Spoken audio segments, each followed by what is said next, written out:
So there's 5 things that we're really going to look at when we're looking at an application and determining whether we can lend dollars to your business. The first is, what industry are you in? There's certain industries that Citibank on our business side doesn't do.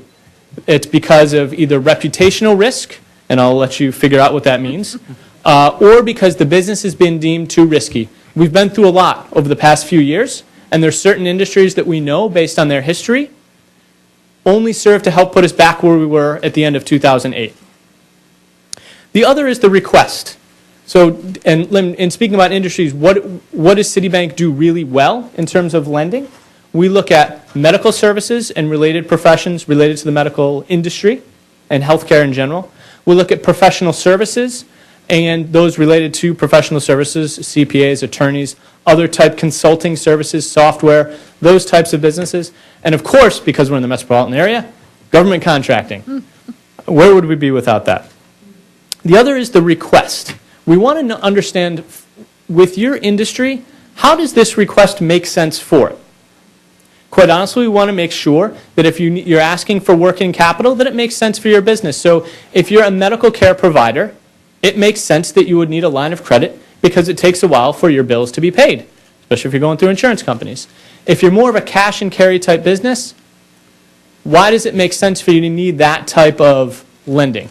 Maybe you need a loan for capital, for equipment, for expansion.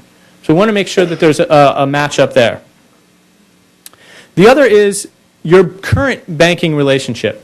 Now that doesn't mean we're just going to say if you bank with us, or if you're not banking with us, you're never going to get a loan from us. That's not what I'm saying. But what does your banking history on the commercial side say about the overall health of your business? We've heard a lot within a couple miles of this building, right, about overdraft fees. And we could have a separate dialogue for hours and hours and hours and talk about fees and whether they're good or bad. But if your commercial relationship with your current bank has a history of a lot of NSF fees or overdraft fees, not only is that bad for your business because it's costing you money you need to keep with your bottom line, but it shows to the underwriters that there's a cash flow problem. So what does your history tell you about how you're managing your business right now? The second thing is, the fourth thing is credit history. I talked a little bit about it at the beginning. This is both your personal credit score as well as your commercial credit.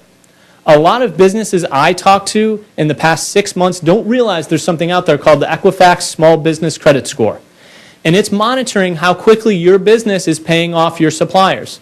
So if you have things like slow pays and other derogatories on that report, is going to make it difficult for us to overcome that when we're applying for credit. Same as on your personal credit score. Most of you probably already know, but you can apply and get your own personal credit report from each of the 3 major credit bureaus once a year.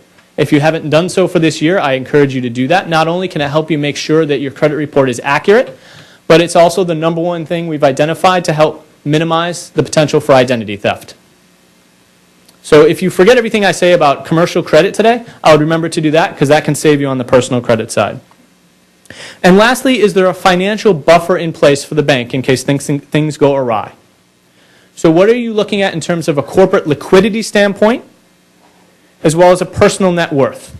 So yes, if your personal net worth, if you're upside down on your house, is that going to impact your ability to get commercial credit? Yes, absolutely it will. Absolutely it will. Is it fair? That's another conference. So those are a couple of the key points. I want to also let you know that Citibank does partner with the SBA. And because I've already seen Melissa's presentation, I don't want to say too much about that. We'll leave that for further discussion. But we act as a conduit. When we receive the application, you consult with your advisor at the bank. We will then take it to our underwriting team, and we'll make it, find out if it's appropriate whether to go through the traditional avenues or whether it's something that might want to go through the SBA programs. And lastly, the one thing that has been sort of gaining traction lately is when you have issues with things like your credit history and things like that, to overcome that, you can do things called cash secured lending. And that way you can back it up with cash. And of course, some people say, Joe, if I have the cash, I don't need to borrow it.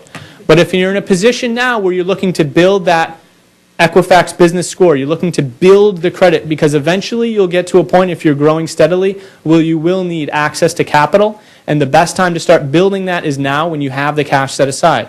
So you can do something as simple is put the cash in a CD, and then we can lend you based on that. And that helps overcome some of these obstacles. So over time, you'll have built up the credit to a position where we don't need the cash to back that credit.